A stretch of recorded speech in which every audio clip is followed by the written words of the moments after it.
A plasma torch is linked by a spindle to the centering disc.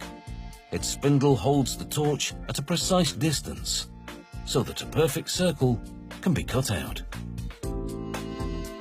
The blank is cut out as close to the edge of the copper sheet as possible to minimize waste. Once cut, the blank is examined. The plasma cutting has left the edges rough. To smooth them, the copper blank is clamped in a lathe. The blank is then centered between the clamping chucks. The one on the left is in the shape of a mold of the final pan, which will be used later.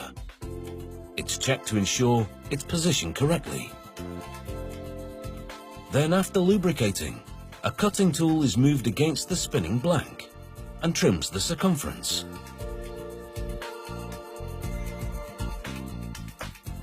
The rim of the copper blank is then filed to make it smooth and even.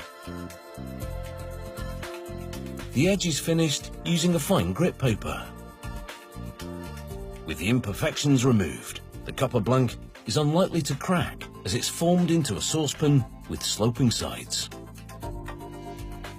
A roller is now pressed against the blank so it conforms to the form of the mold-shaped chuck we saw earlier. This process is called metal spinning. One person moves the roller across the copper blank, while the other applies pressure. The pan has to be shaped in 8 to 10 passes. The forming process has left fine lines on the surface, so as it continues to spin, it's sanded smooth. Next, a cutting tool is lubricated to prevent friction and overheating as it trims the rim of the saucepan to its final height. The cutting leaves the edges very sharp, so again, these are filed smooth.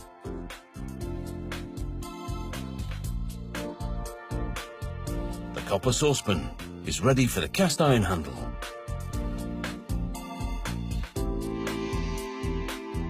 Cast iron has less thermal conductivity than copper, so the heat from the pan will travel more slowly up the handle. The handle is tightly clamped in position to the saucepan. Then rivet holes are drilled through both the iron handle and the copper pan. The clamp is removed and the handle temporarily bolted to the pan. This stabilizes it for the drilling of the second rivet hole. A copper rivet is then inserted in the second hole from the inside of the pan. Its tail is heated to soften it. A pneumatic hammer is then used to flatten the rivet, after which the temporary bolt is removed and the second rivet is installed. Next, the pan is heated over an intense flame that melts a tin bar onto the saucepan's bottom.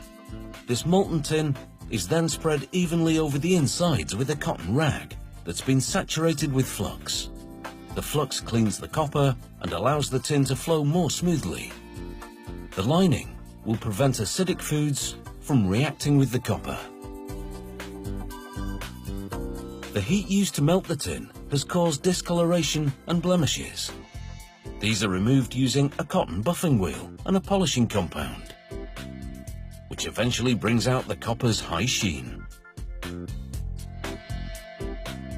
This copper saucepan is now ready for the stove. But first, the company logo is stamped into the bottom. A couple of hours in the making, a copper pan should last at least a century, and if it's well cared for, it shouldn't show its age. Sadly, not like the chef.